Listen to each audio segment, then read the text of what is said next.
You can afford the payment. You cannot afford the car. The stuff keeps arriving. The account never grows. He earns more than you think. He just chose differently. Tonight you learn the philosophy behind that choice.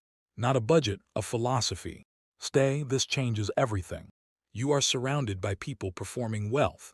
Almost none have it. The modern world is engineered to make you spend everything you earn. Living below your means sounds like deprivation. It is not. Seneca was wealthy. He chose to live far below it. He explained why. In this video, you learn the philosophy behind the decision. The why. Living below your means is not sacrifice. It purchases freedom.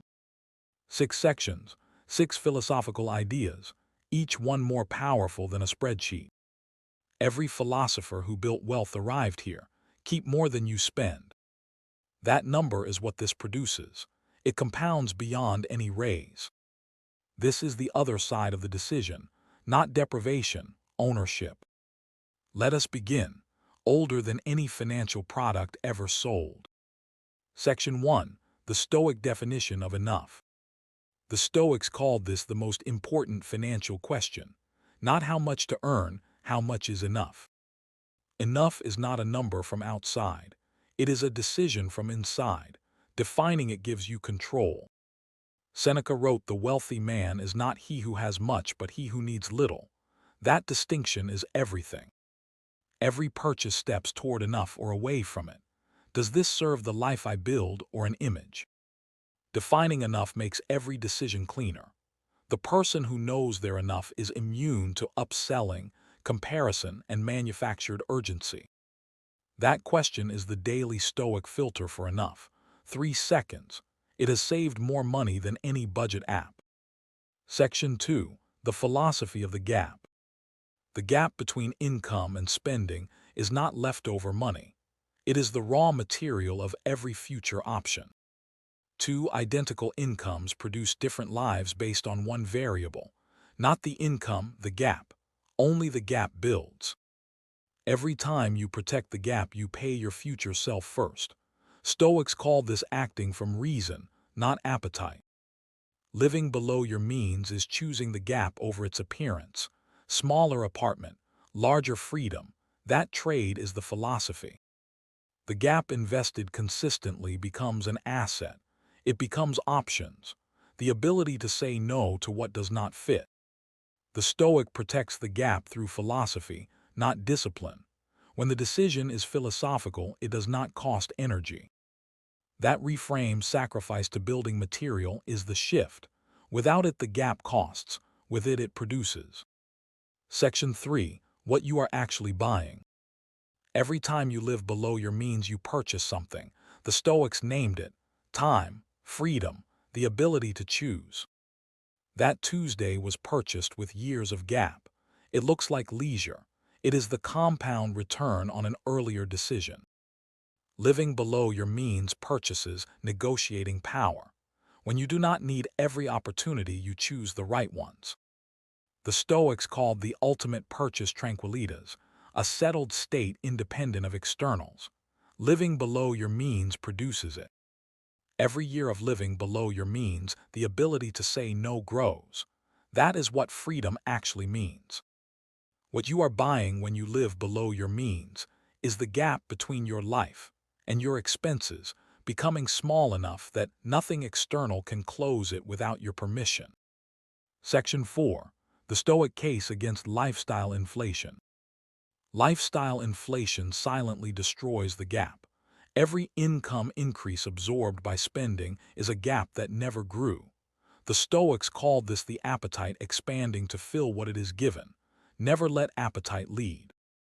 Most people receive every raise as permission to spend more. The gap stays the same regardless. After 10 years of raises, the account looks nearly identical to year 1 because every increase was immediately consumed. The Stoic response to more income is more gap. The raise goes to savings first, then investment. Then, if anything remains after the gap is protected, to lifestyle, always in that order. The gap maintained through every income increase becomes the number. After 10 years, the man who protected it has a different kind of life. The man who inflated his lifestyle has a more expensive dependency. The Stoics practiced restraint as clarity, not suffering. The man not chasing an upgrade is entirely present in the life he has. That presence is not a consolation prize. It is the destination. Section 5. The compounding philosophy. The philosophy compounds like money does. Every year it becomes more identity than discipline. After 10 years it is not a practice. It is who you are.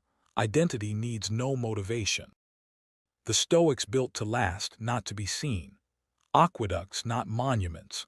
The philosophy of living below your means is an aqueduct, invisible, unremarkable, carrying something essential without interruption. The compound effect of the gap is invisible in year 1. By year 7, undeniable. By year 15, it is the most important financial decision you ever made by choosing restraint first. The man who lives below his means long enough stops experiencing it as restraint. The philosophy becomes identity.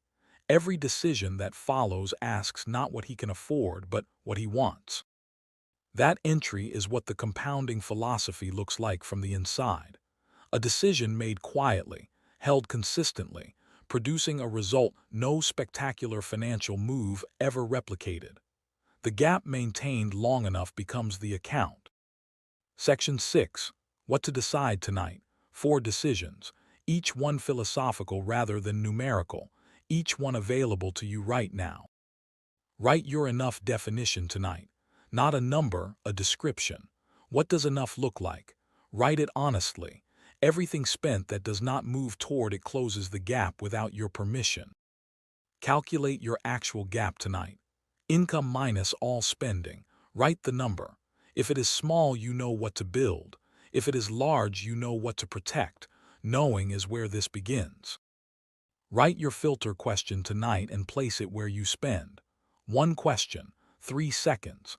The Stoics filtered every decision through their values before appetite could weigh in.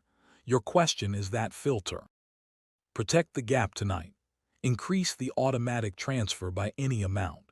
The philosophy requires a structural expression. Set it before you sleep, before tomorrow's appetite arrives. You came into this video thinking living below your means was about spending less. You leave knowing it is purchasing something specific, and every philosopher who built lasting wealth agreed it was worth it. That man in the showroom is not choosing between a car and his savings. He is choosing between 2 versions of his life, one that performs wealth and one that builds it. That apartment is not small because he cannot afford more. It is chosen. Every philosopher who wrote about wealth arrived at the same address. The gap is where his life lives. That Tuesday morning was purchased with years of gap. It does not look like financial success. It looks like a man taking a walk. From the inside, it is everything the philosophy promised. Subscribe to The Rational Wealthy for daily content that helps you think clearly and build lasting wealth on your own terms. Think clearly, build wealth. The Rational Wealthy.